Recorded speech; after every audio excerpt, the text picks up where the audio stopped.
Not a lot of introduction needed. Guest today's Bill Belichick. Excited to be joined by Coach today. Coach, this has been a whirlwind, it feels like. What have these last couple months been like as you've gotten your feet on the ground and gotten going with Carolina football? Been great, Adam. Appreciate it. Jones, good to be on with you. No, it's been great pulling together a staff, recruiting some of the high school players for the 25 as well as 26 class, and finishing off the 25 class with some transfer players, but also some players who didn't get, didn't have position in college that were available. So a combination of all those things have been kept us pretty busy, but we're pulling together, and each day by day, it's just getting a little bit tighter. Coach, December and January for college football coaches are so crazy with the portal and signing classes, and now you're stepping into a new position with everything having to happen so quickly. How have you tried to manage that? How have you tried to get your message across in such a compressed timeline? Well, I mean, I've had a lot of people, working with us here, and we've done try to do the best we can. We're certainly behind, but we're catching up. The model here was a general manager, head coach model with Mike Lombardi.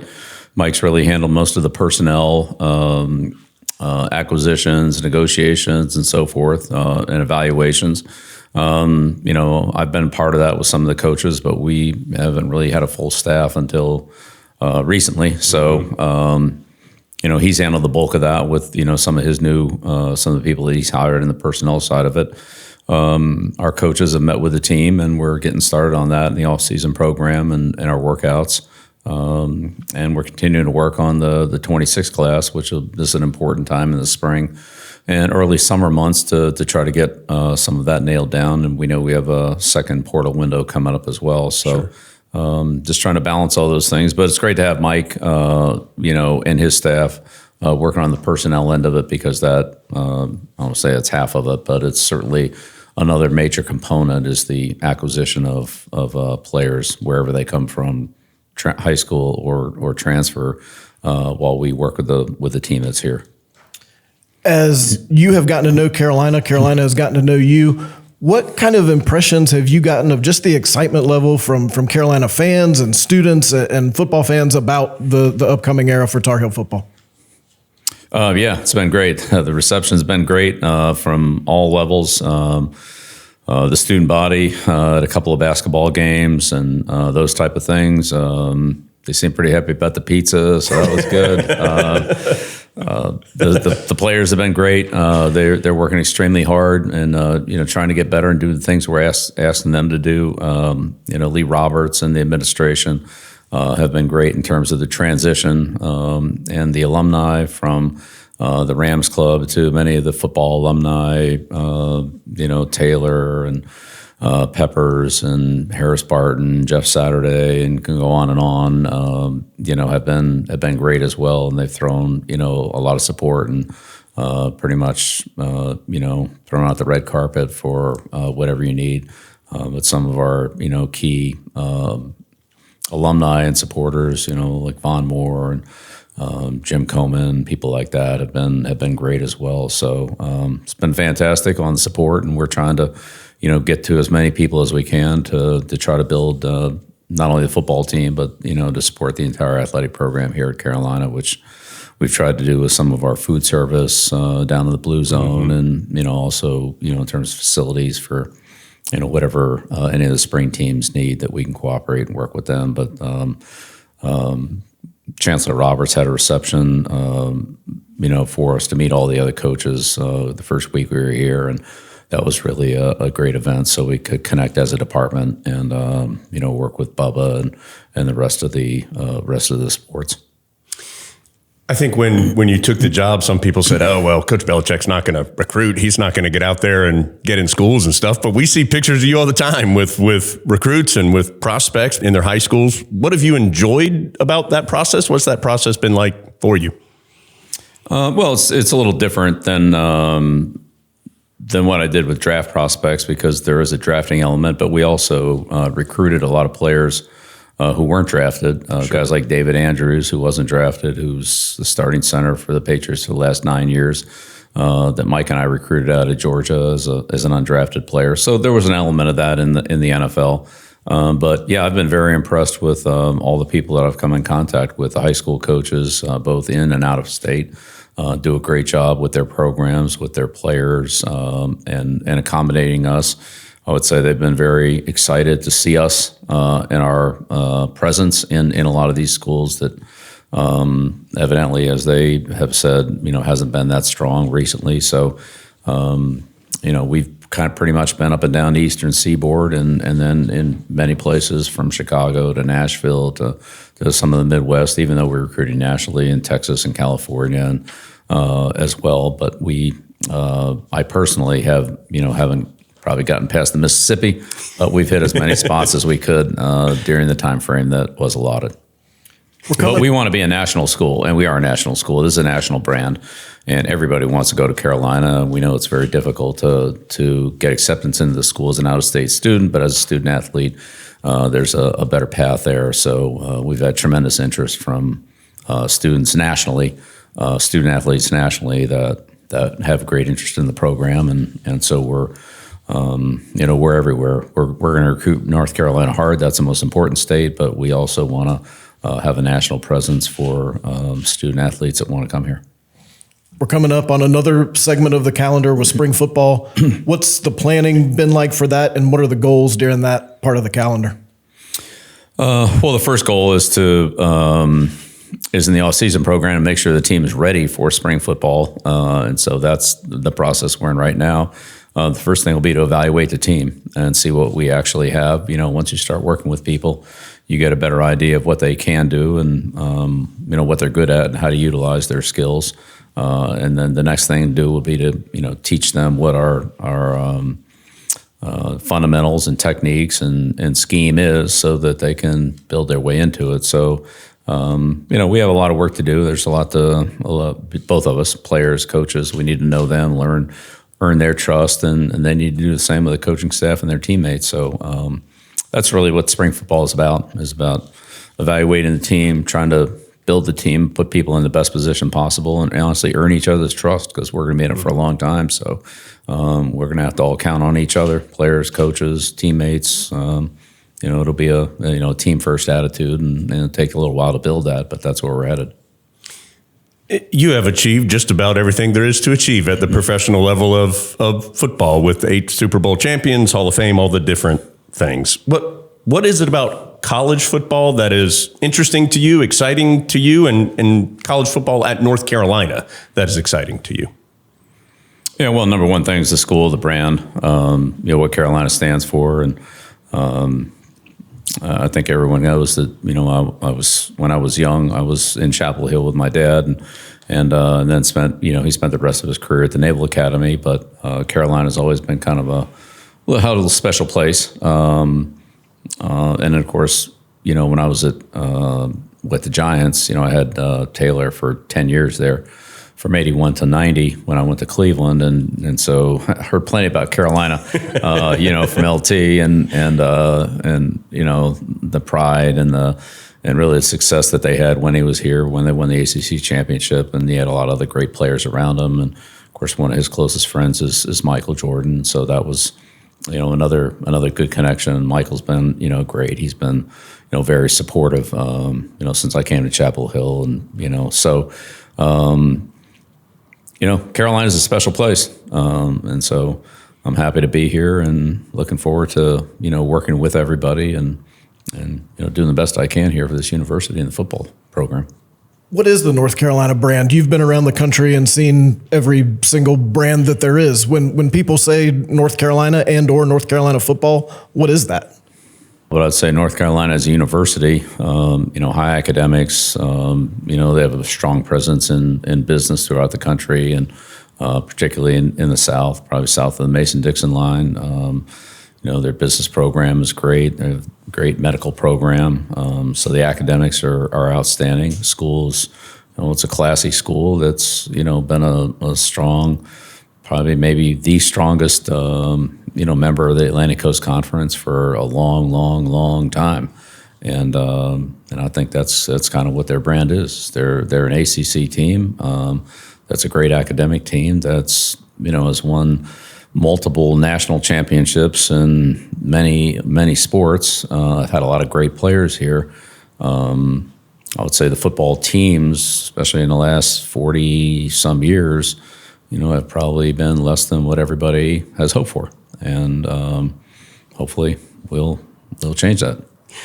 Because you have been dealing with, mostly as far as players are concerned, grown men, guys who have families. That's their job. That's their livelihood.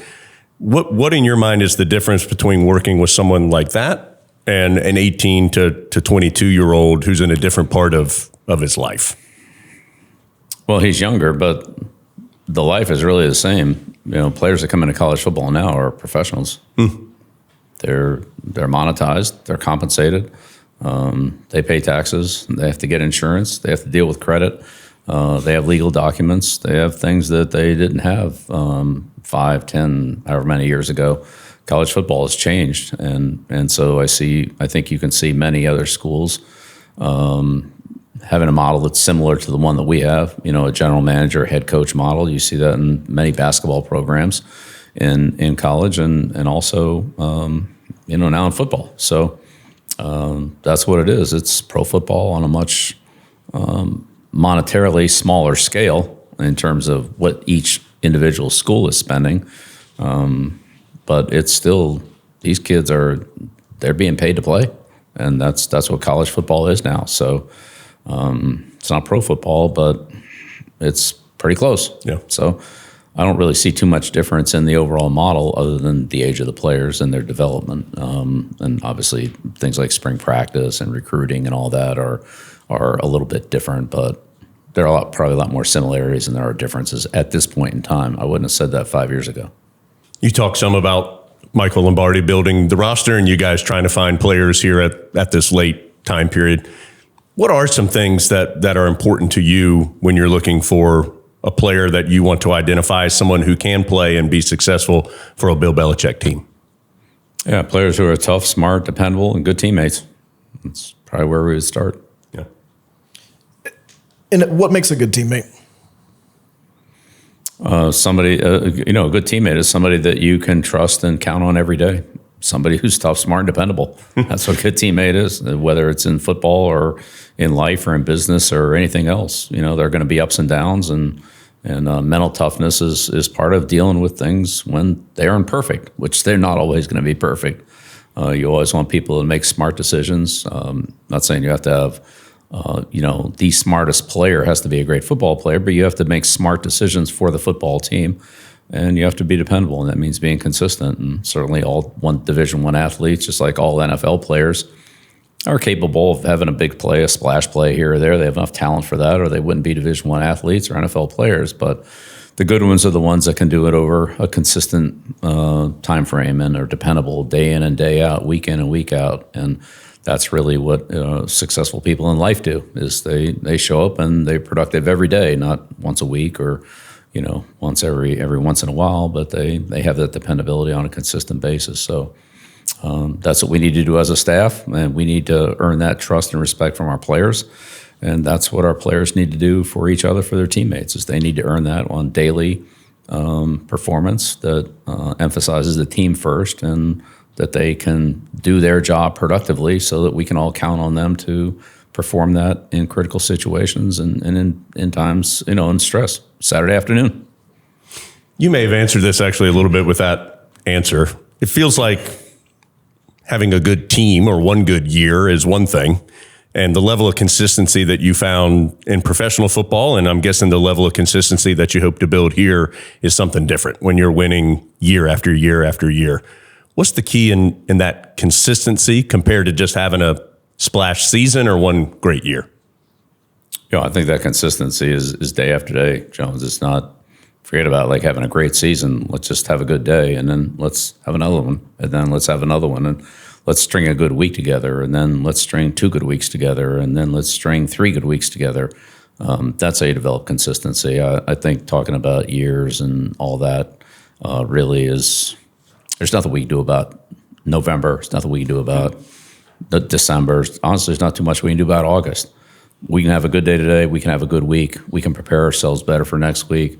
In a couple of weeks, we'll be better prepared to go to spring ball. But I think our short-term focus as a football team is just that. It's very short-term, and it's on today. And let's not worry about too much in the future and miss our opportunity to have a good day today. Now, as an organization, Mike, myself, we have to look ahead. We have to recruit for 26. We have to look at 27.